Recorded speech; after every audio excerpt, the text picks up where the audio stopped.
د ملي ځواکونو د یو افسر ډیره دردناکه کیسه چې په اورېدو به مو زړه درد وکړي، خو که د نازک زړه لرونکي یاست یا هم داسې دردونکي حالات په تاسو راغلی وي، بیا نو په ډیر درنښت سره هیله کوم چې ویډیو مه ګورئ.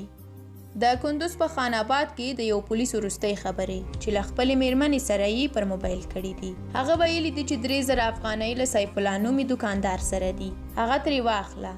دغه پولیس چې د کندوز په خان آباد ولسوالۍ کې د طالبانو له لوري وژل کیږي، تر مرګ وړاندې 3 دقیقې له خپلې میرمنې سره پر ټلیفون خبرې کوي. خپلې میرمنې ته اوښکې تویوي او وایي چې شیبه وروسته به یې طالبان ووژني.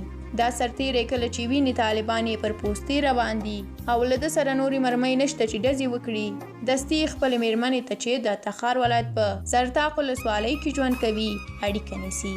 هغه ته بار بار وایي چې 3000 روپۍ له سیف الله واخله او بچیو ته مې پرې د ژمي جامې واخله. دغه پولیس خپلې میرمنې ته وایي چې په 2000 افغانیو مې بچیو ته د ژمي لپاره ګرم لباسونه واخله او 1000 افغانۍ ته واخله. تل مې د پلار خبرې ومنه، زما د پلار له اجازې پرته چیرته لاړه نشي، له اولادونو مې سمه ساتنه وکړه. یوه شیبه غلی وي او بیا وایي چې 2 د کلشینکوف او یو د توفانچې شاجور مې په جامو کې ایښی دی، هغه د دولت دی، د رستاق پولیسو ته یې وسپارئ. هغه خپلې میرمنې ته وایي ګرانې، طالبان زما لور ته روان دي، د خدای په امان. زما نور ملګري ټول په وینو سره کړل، د خدای په امان.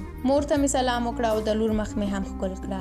اړیکه نه پرې کیږي مګر د خاوند غږ یې نه راځي. شیبه وروسته د ډز غږ اوري او بیا د خپل خاوند زګیروي. شیبه وروسته د خاوند زګیروي هم نه اورېدل کیږي. د وطن یو بل بچی د وطن د ساتنې لپاره خپل پور پرې کوي. یوه ځوانه میرمن او یتیمان ترې پاتې کیږي. میرمنه یې له کوره د روغتون په طرف منډه کوي او 2 واړه بچي یې چغې وهي او د مور پسې منډه کیږي.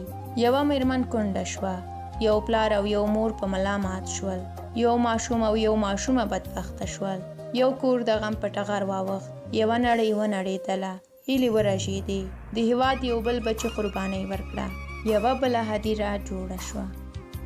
مننه چې د ویډیو لیدونکي وئ. که تاسو د ملي ځواکونو له ډلې یاست یا مو هم دوستان په ملي ځواکونو کې وو، کومه خاطره ترې لرئ او یا هم خپل احساسات د کومنټ په برخه کې شریکولی شئ. تر بیا یو بلې ویډیو په لوی الله مو سپارم. د خدای په امان.